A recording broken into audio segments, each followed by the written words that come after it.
आता सरांनी सांगितलेल्या कॅल्क्युलेशनमध्ये की दुप्पटचा जो फरक सांगितला, इथे किती फुटवे निघाले? 34. इथे किती निघाले? 67. म्हणजे जवळजवळ डबल फुटवे. 34 दुने 68. आता मला सांगा, जेवढे फुटवे तेवढी फुलं, जेवढी फुलं तेवढी बोंड, आणि जेवढी बोंड तेवढा कापूस. म्हणजे मला सांगा, जर 34 फुटवे आहेत आणि इथे 67 फुटवे आहेत, तर इथे बोंड 34 लागायला पाहिजेत. लागतील की नाही माहिती नाही, कारण टेक्नॉलॉजी नाहीये, पण इथं मात्र नक्की लागतील. टेक्नॉलॉजी काय काम करते? फुलाला फळामध्ये परावर्तित करणं आणि फळाला फायनल यील्ड देईपर्यंत झाडावर टिकवून ठेवणं. या दोन गोष्टी या ठिकाणी टेक्नॉलॉजीने दिलेल्या आहेत आपल्याला. आणि ते दिसतं इथं की इथे बोंड सुद्धा लागलेले नाहीत, इथं मात्र बोंडांमध्ये परिवर्तन झालेलं आहे.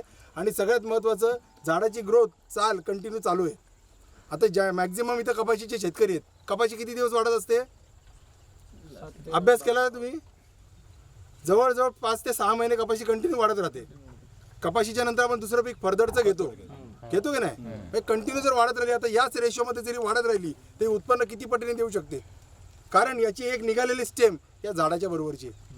गणित करा की हे जाताना नंतर दुप्पट आणि तिप्टीपर्यंत नेणार आहे तुम्हाला. ठीक आहे? तर याच पद्धतीने सर्व शेतकऱ्यांना आवाहन आहे की जेवढं तुम्हाला जमेल, जिथून जमेल तिथून तुम्ही टेराटेक टेक्नॉलॉजी घ्या आणि आपल्या पिकामध्ये वापरा, शेतामध्ये वापरा. शेतीला समृद्ध करा, पिकाला समृद्ध करा आणि स्वतःला समृद्ध करून देशाला सुद्धा समृद्ध करा. धन्यवाद. थँक्यू.